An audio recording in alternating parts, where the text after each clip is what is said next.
everybody, Nicholas here from Pepperback Road, and today's run is going to be a solo run on Miller Rock.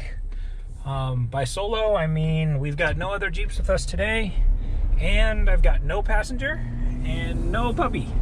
So it's just going to be me on the trail. I'm pretty excited actually just to get some time out there on the road by myself. Started out the day with no top on, well the T-top's off anyway, and it was pretty cold as soon as I hit highway speed. So went on ahead and put the tops back on, which actually helps with the wind noise as well, so that's going to be good.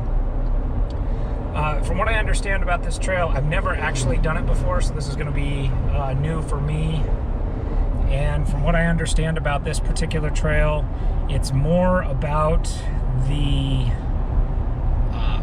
tippiness or the articulation and less about traction. So today's run, we're going to probably just air down to, I don't know, about 25 or so, and we'll disconnect the sway bars, make sure everything's good to go. Speaking of the sway bar disconnects, did my pre-trip inspection of the vehicle and noticed that one of my sway bar disconnect bolts was a little loose. So it's a good thing that I went on ahead and did that before we hit the road. Probably would have lasted just fine until we got there, but always good to do that pre-trip check. And then, you know, as you're buttoning everything back up, just make sure all those bolts that are supposed to be tight remain tight.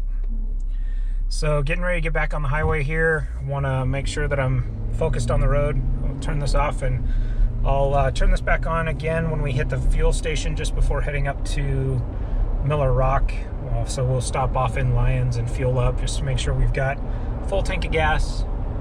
And then maybe at that point, or maybe right at the trailhead, I'll go on ahead and do a walkthrough of all the gear that I brought today, just in case I happen to get stuck. This trail's rated as a difficult, and with it being solo, it's always good to make sure that we've got our own recovery gear. All right, we are headed up the canyon from Lyons. We just filled up with fuel, and I don't know, we have about probably 13-14 miles to go until we reach the lower turnoff for Raymond and Riverside. Like I said, I grew up in this area, so I know the area pretty well. Just before the lower turnoff, there's a nice spot that we used to go collect water when I was a kid to fill up our cisterns, and that'll give me a great opportunity to pull off, disconnect the front sway bar, air down just a little bit, and then we can circle back to that same spot when we want to reconnect and air back up. It's a nice flat area, so shouldn't have too many issues with the sway bar, even though I'm running solo. All right, we have made it to the lower section of Raymond and Riverside. The lower entrance has a nice area where we can pull off, disconnect the sway bars, air down a little bit. We're not getting in anybody's way because the start of this trail, it appears to go through some private property, and so we don't want to, we don't want to air down right there where we're going to annoy all of the local residents. This area is just so beautiful, though. Just take a look around. The trees are starting to change. It feels great being home. So I figured what I'd do is show how the sway bar disconnects work on the two-door JK with no lift. Again, we're running stock tires, stock suspension.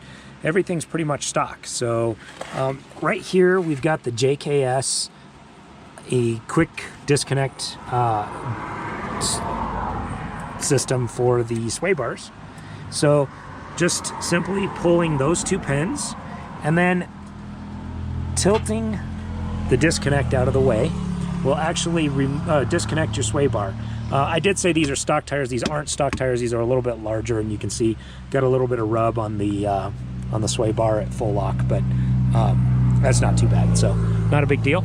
But the trick there is to turn the wheel just a little bit, and that way you can reach the disconnect. So this wheel's turned in the wrong way. It's going to make it a little more difficult. Back underneath the other side and do the exact same thing. Now, the interesting thing on this sway bar disconnect, same two pins, Same technique, you just rotate it right out. But now, in order to get around this mount right here, they've actually cut off the pen, made it just a little smaller so that you can get that disconnect out. And then these are pretty heavily greased up. So what I go on ahead and do is just drop these in a little, a bag, a little Ziploc bag. 1 gallon bag works out really well. I also keep gloves just because the grease gets all over the place and I don't want that all over my hands. So we will be airing down the tires. I'm going to take them down. On the highway, I usually run right around 40. I'll probably take them down to about 25 just to make the ride a little bit more comfortable. From what I understand, there's a lot of tip in this particular trail, but not a whole lot of grip issues. So that reduction in the tire pressure is just simply so that I can be a little bit more comfortable on the trail if there's some washboard or anything like that. Again, we're out on the highway just in a little pull-off, but look at how beautiful those trees are. The river's flowing. That's good to be home. All right, good to go. We are all aired down. 25 PSI. It looks like one side's showing 24, but those are the ones I aired down last, so probably just haven't stabilized just quite yet. We got the sway bars disconnected. Radio's all set up, so if we have any issues, I actually just tested it. I can hit 1 repeater from here. It's pretty scratchy, so I'm not sure that I can be heard all that well, but I can hit a repeater, and we're actually going to go up in elevation, so I'm thinking that we'll be just fine with that. So while I grew up in this area, I actually grew up in Allenspark. I'm not exactly sure where this trailhead is. I looked it up on the map before I came up, and I had a pretty good idea of where it might be, but we're going to poke around just a little bit and make sure that we find the right trailhead so that we're not hitting anybody's private property. That's the worst, going up here and crossing into somebody's private property. You know, they don't take too kind to that, and we don't want to upset the local folks. Should be maybe not that one. Yeah, we don't want to upset the local folks. We can appreciate that, you know, this is where they live, and having a bunch of Jeeps crawling around is maybe not a lot of fun. So it looks like we might have somebody else going up here. They just flipped around, so they may be looking for the same thing. Nope, actually I think that is actually where we need to go. Maybe?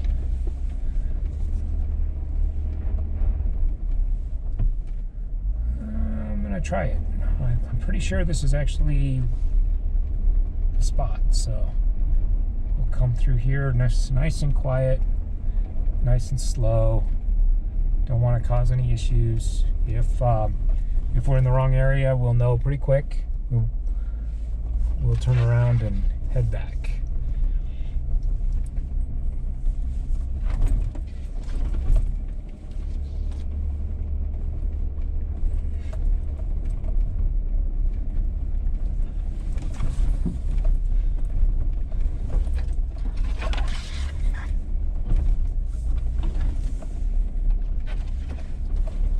Well, it looks like that Jeep was actually up here based on the tracks.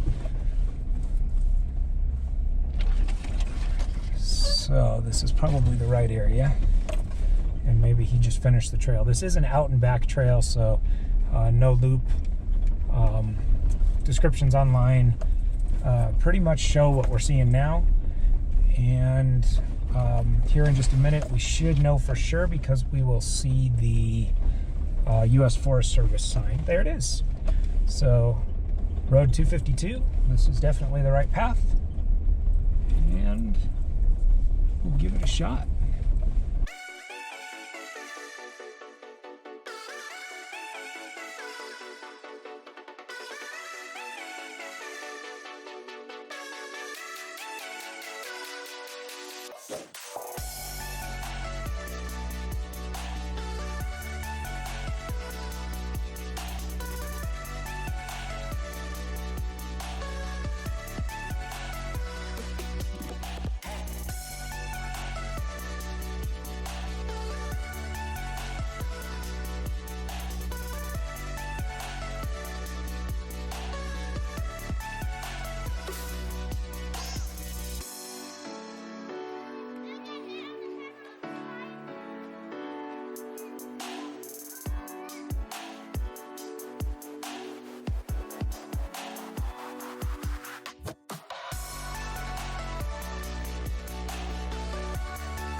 I'm gonna walk out, see what we got here, make sure I can pick a good line.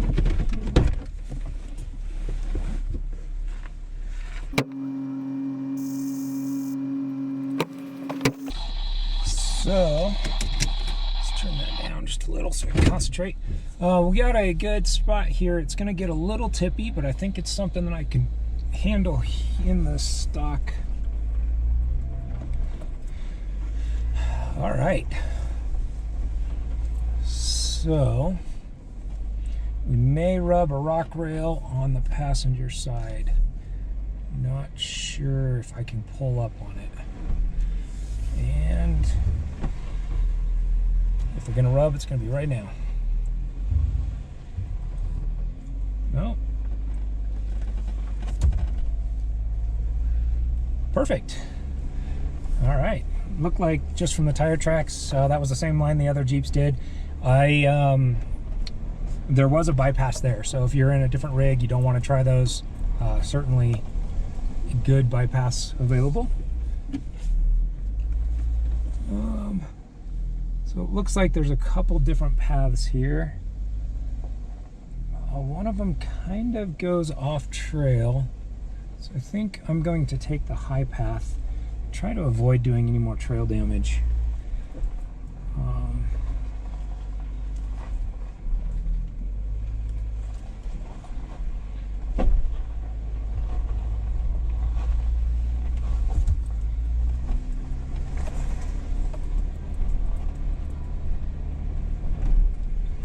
No problems there at all. All right, so we just passed a sign. It says end of trail, and I'm looking on Gia, and it does appear that while there's still a road up there, it is not on the Forest Service map. So we're gonna stop here because that's the right thing to do.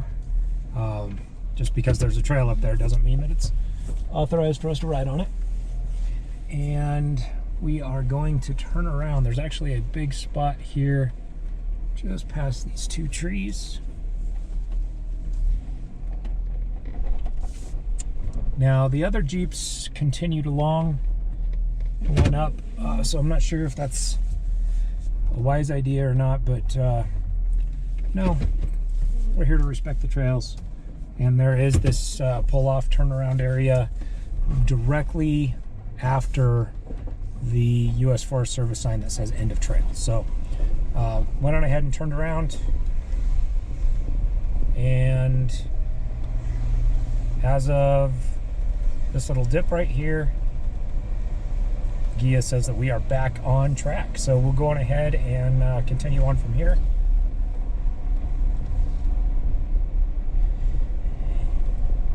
There we go. So there's the official Forest Service boundary saying we're back on track. And there is another spur road over to Miller Rock.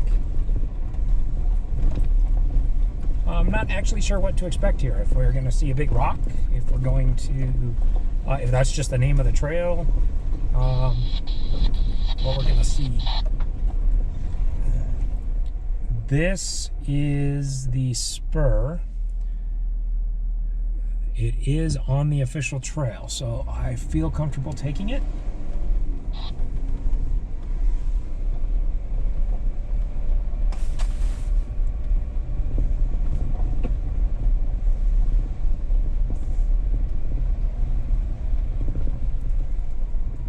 As you can see, after we passed all of that rock stuff towards the beginning, all the rest of this so far has just been dirt roads.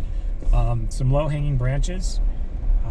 So, you know, if you've got a bit taller rig, something with a lift, you might scrape the top a little bit. So keep that in mind if you've got a soft top, or maybe if you're running with your freedom panels open, especially during tick season. Here we go. This is a nice low branch.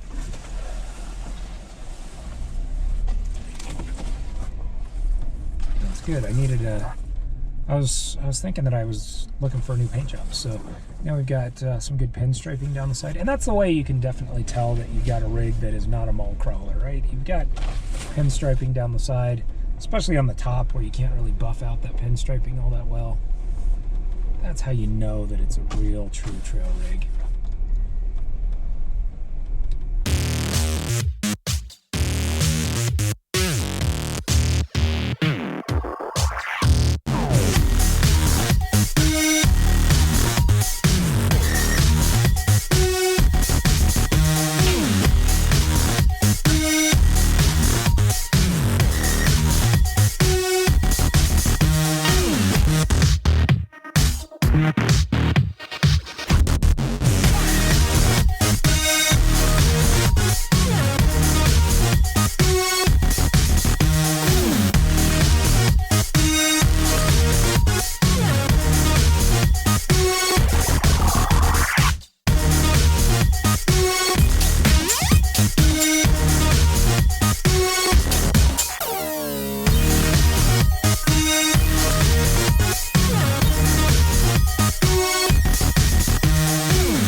Looks like somebody stacked some rocks up for us here, so we'll take advantage of that situation.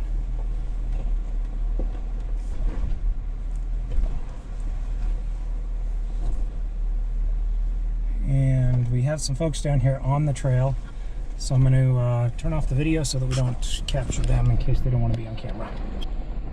All right, seems good. Looks like we got a little river crossing here, so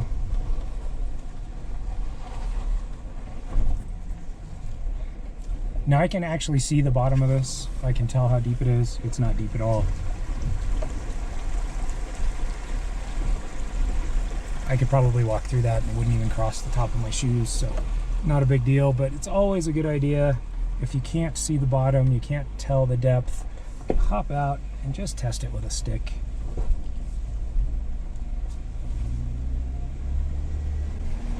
Okay, another fork here. Let's see which way Gia's telling us to go.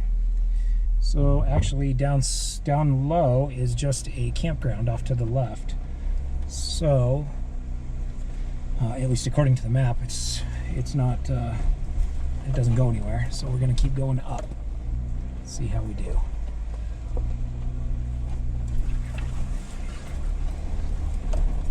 Oh, and I can see out off over that campground, and it sure is just a little pull-off camp area. It'd be pretty nice just to go in there and camp and be away from everybody. Those people that I just turned the camera off for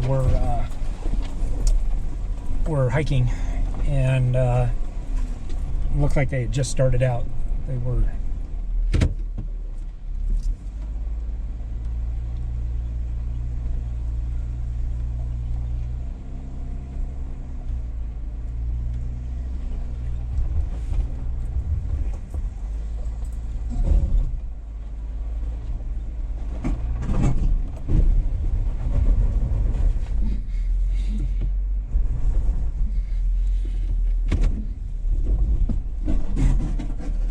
We actually high-centered on that one.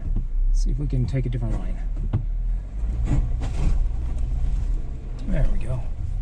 Just had to move over just an inch or so.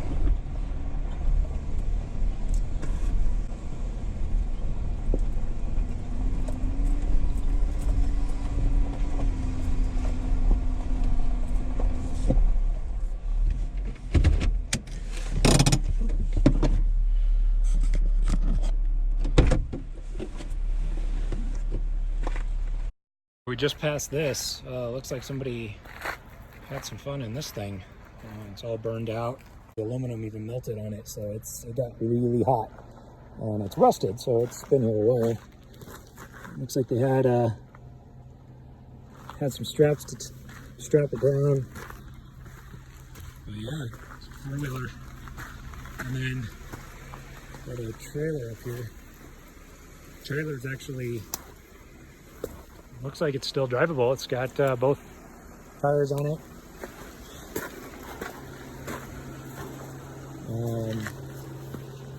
I mean, it's a little rusty, but yeah, it looks like it's still drivable. That's where we're going.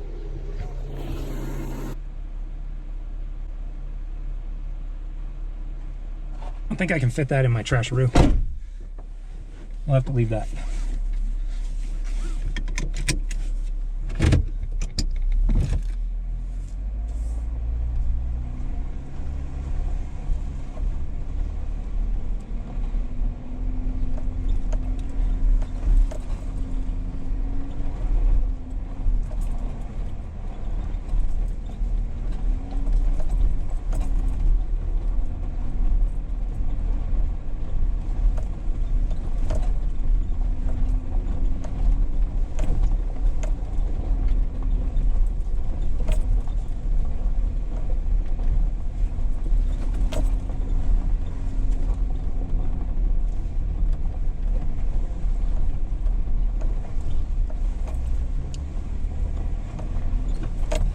Alright, this ought to be fun.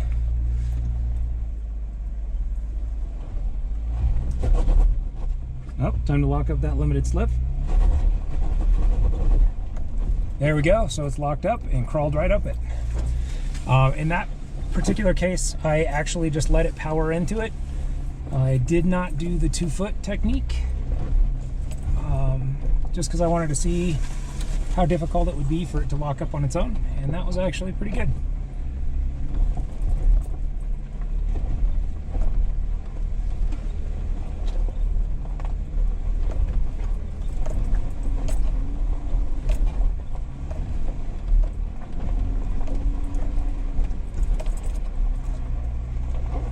Wow, that's quite an angle. All right, let's see.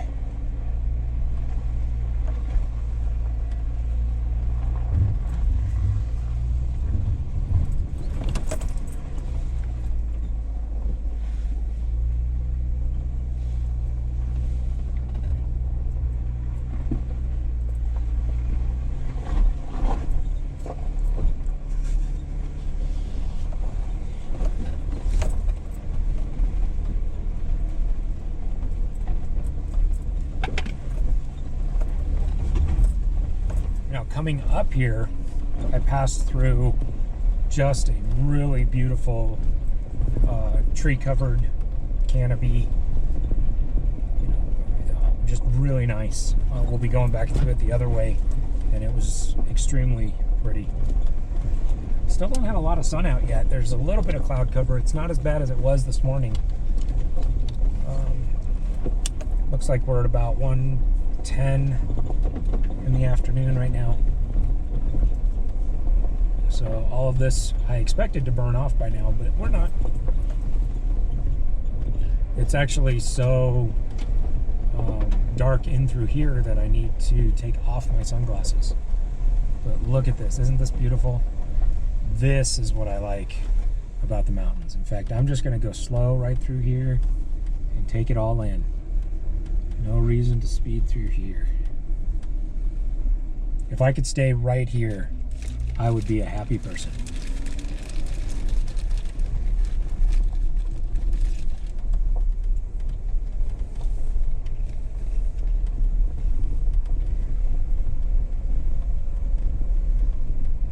And then you come out of that little grove and you get a wonderful view.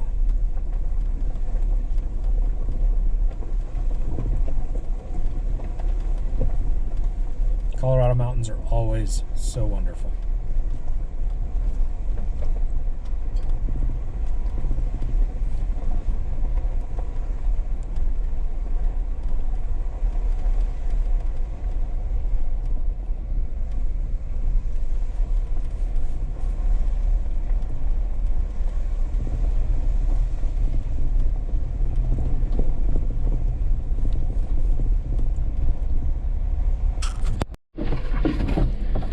Oh, bummer, I didn't have the camera on when it happened, but ran into one of the locals up here in his pickup truck, and I had actually missed a turn.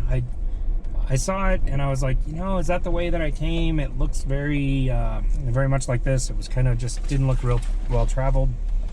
The other road looked a lot better traveled, so I wasn't looking at the map, and I just kind of went, and it was actually the same path that we had already taken down to where the gate was closed. And so went up and noticed that before I even got to the gate, turned around in the same spot that I turned around before, but a gentleman in a blue pickup truck came down and offered to unlock the gate for me. I turned him down. I said, no, that wasn't what I was intending. I just missed the turn. But he was extremely nice, no problems at all. Probably didn't hurt any, that I avoided all of the private property that I could. Just stayed right on the trail, trying to go nice and slow, especially around all of the residents around here. You don't want to, you know, spin your tires or rev your engine or do anything crazy like that. This is an area where they live, and we want to be respectful of that. But just thought I'd like to note that, you know, it's the guy saw that I was down here, and he was going to come down and unlock that gate for me, which would have been nice, but I would rather complete the trail the same way that we came in. So all good. Now, in order to do this, we've actually got two options here. We can take this this nice little spur, and of course we'll have to cross the creek again. But I'm really not sure if we're going to have to go up that big group of rocks that we went down, potentially. So if so, I'm thinking about putting the GoPro on the outside of the vehicle and running the cell phone on the inside of the vehicle so that we can get a different perspective. But we'll see. We'll see when we get there.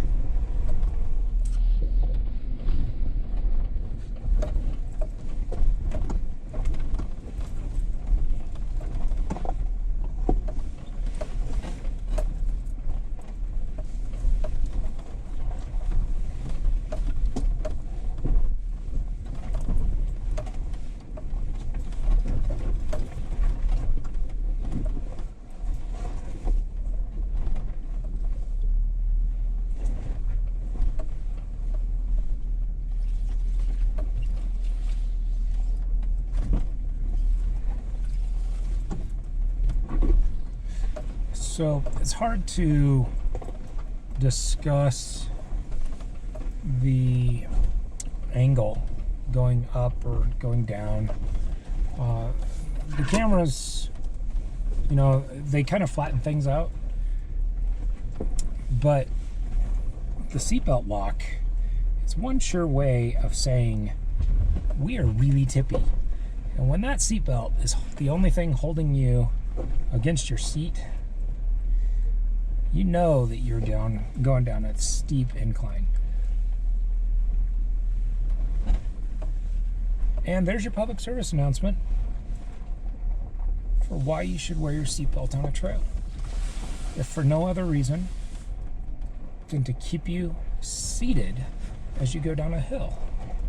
Now, of course, there's many more reasons, but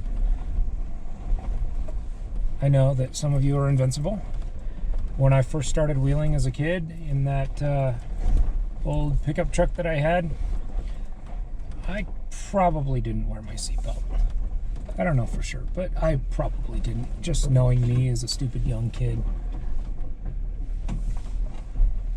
And it does make a lot of sense to do that now, so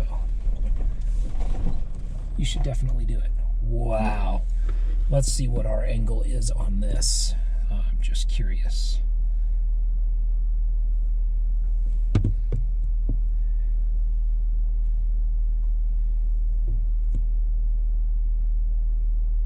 So we are 28-degree tip right now. Seems like more than that, but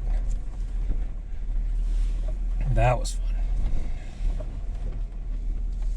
And down we're looking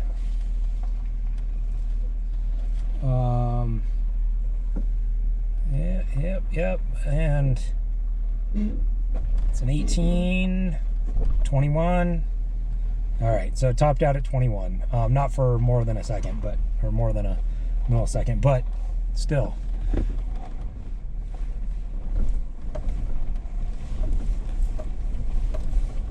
That was a little off camber there. That was fun.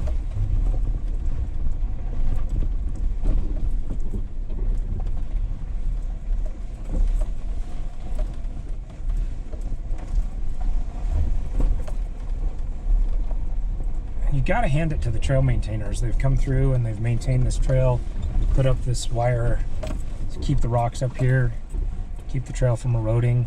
That's pretty awesome. And then I still want to know the story on this four-wheeler.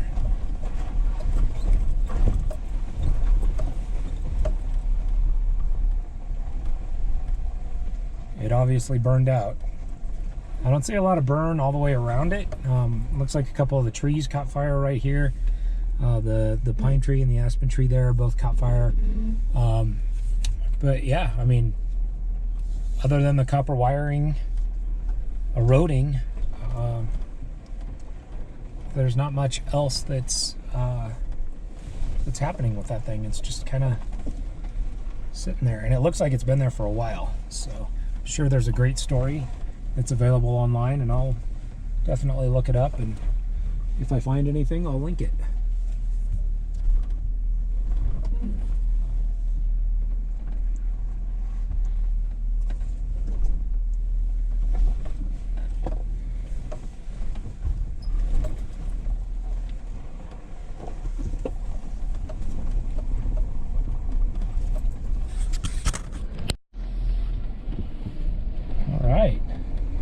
We have made it back down to the stream. So we're going to cross again here. And you can definitely tell, maybe in the deepest spot here, we're looking at probably 8 inches or so. We're in it now. Oh, it's just barely coming up over the sidewall of the tire. So it's not very deep at all. All right. So off to the left is a campground, or a camp spot. Off to the right is the trail where we came across the hikers before. And here, we're just off, right now, off to the left-hand side is another little trail, but it's a human trail. You can go off and hike up in the wilderness. So that's kind of nice.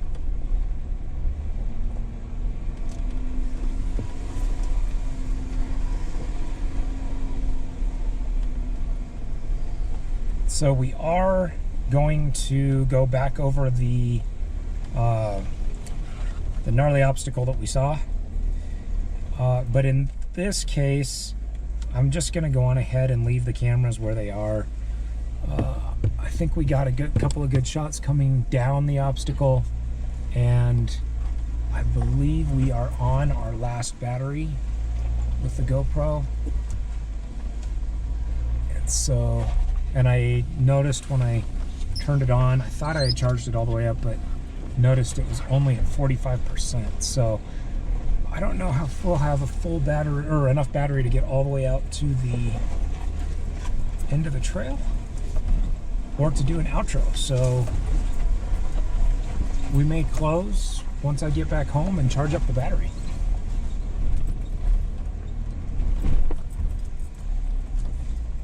All right. I know you probably couldn't see it, but off on the right-hand passenger side is a roll-off point where you could just essentially roll and probably never recover. And that rock just kind of tipped us up that direction, so seemed a little sketchy there for a second.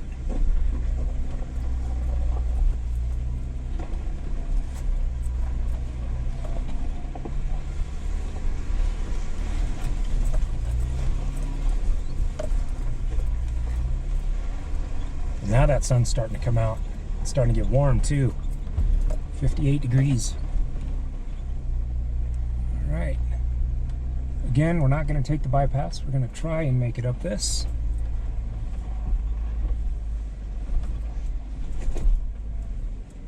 We made it down, so in theory we should be able to make it up. I've seen some YouTube videos of XJs trying this. I'll link them in the video description. And they seem to be having a lot of fun. That's a rock rail. They seem to be having a lot of fun trying to get up it. And going really tippy.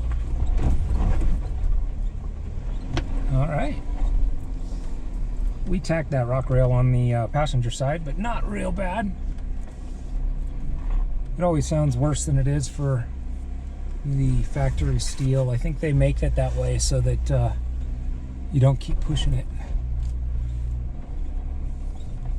But that's okay. That's what it's there for.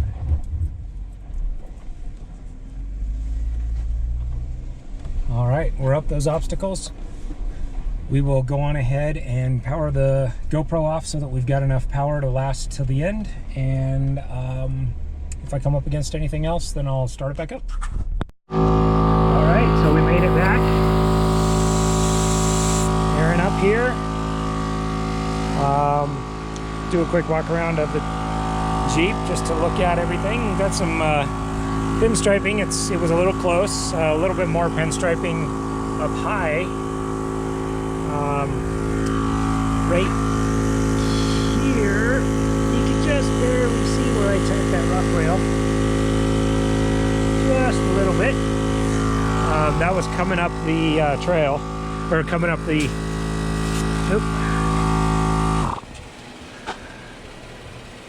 Pause this for a second.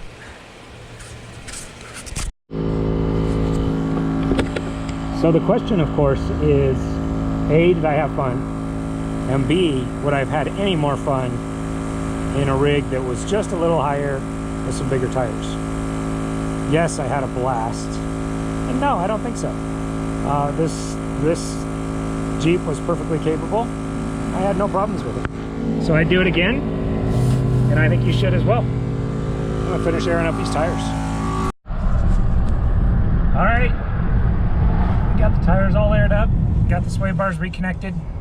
Sure is nice when you got nice level ground to do that on. Had to adjust just a little bit so that I could get it in there, but hey, nothing, just a little bit of shoulder and slight adjustment can't take care of. Those sway bar disconnects are pretty awesome. Sure would be nice to have them on, or have a Rubicon though with the electronic version. Anyway, we're headed back down the canyon, and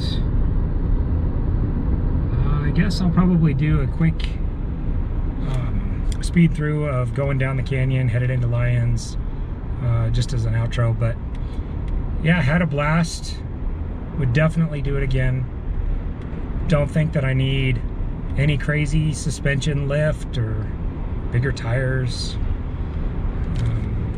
It just performed exactly like I expected. So, yeah, get out there, have a good time. And here we go, back down the canyon.